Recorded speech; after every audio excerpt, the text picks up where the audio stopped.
Cette tranche comporte 3 émissions.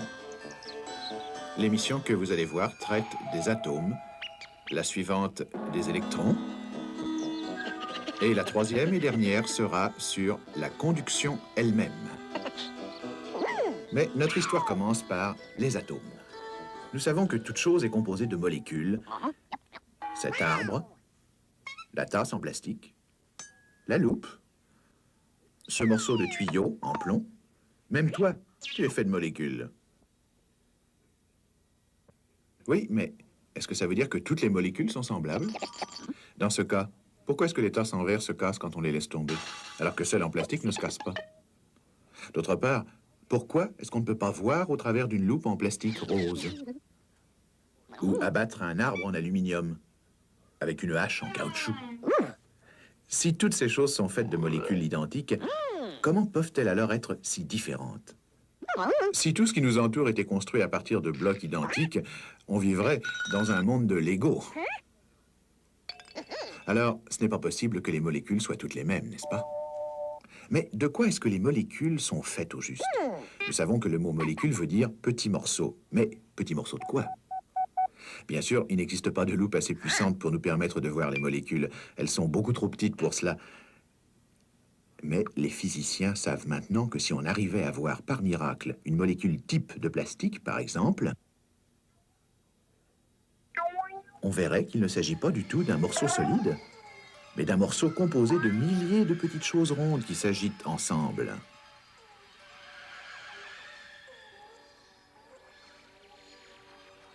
Les savants nomment ces petites choses rondes des atomes. Mais remarquons que tous ces atomes ne sont pas semblables. Certains sont gros, certains sont petits. Certains ont une grande masse, certains ont une petite masse. Maintenant, examinons une molécule type de verre. Elle est totalement différente d'une molécule de plastique.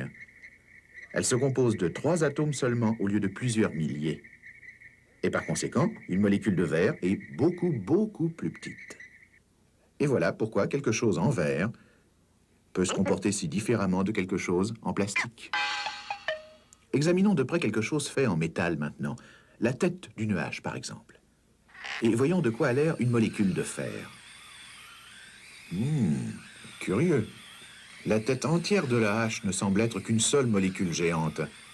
Parce que les atomes ne sont pas du tout regroupés.